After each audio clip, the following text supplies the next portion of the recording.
দেখুন আজকে আমরা নারকেল দিয়ে চিংড়ি মাছের মালাইকারি করব।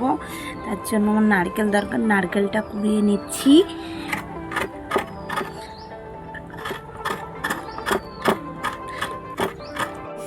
এখন আমার নারকেল কোরানো হয়ে গেছে।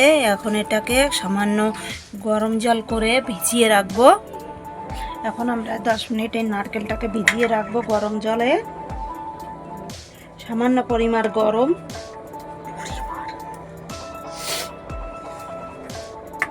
এই মাছটাকে বেছে নিয়েছি, এখন ধুয়ে নিয়ে আসি।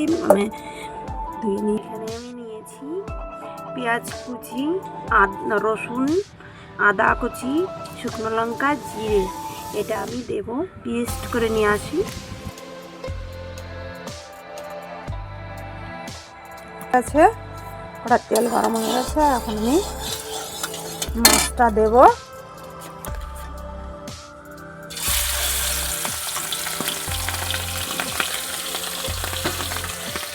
মাছটা সামান্য ভেজে নেব।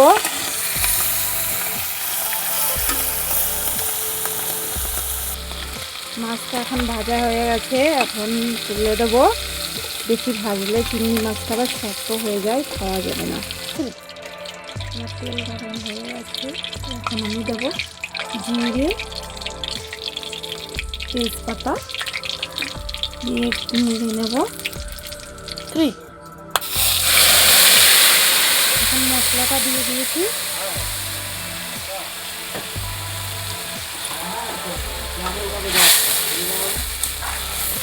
মশলাটা একটু ভেজে নেব।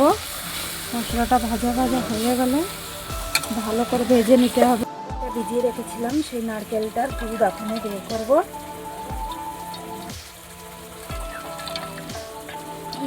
এখন আমার মশলাটা কষানো হয়ে আছে, এখন আমি সেই নারকেলের দুধটা দেব।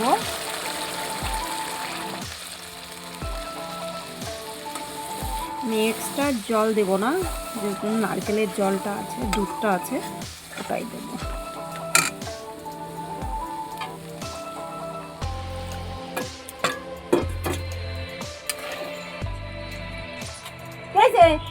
মশলা হয়ে গেছে, এখন আমি চিংড়ি মাছটা দেব। চিংড়ি মাছটা এখন দেব।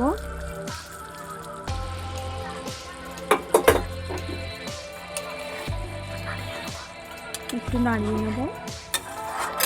গরম মশলা দেবো ওখানে, গরম মশলাগুলো দেব।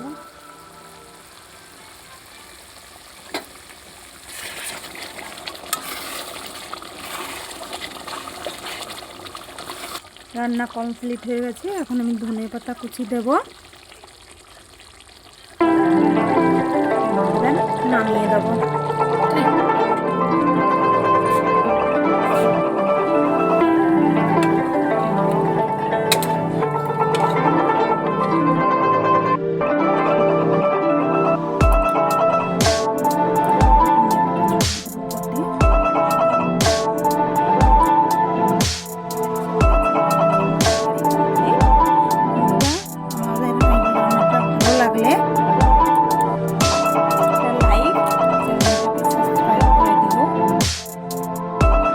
কেমন হয়েছে?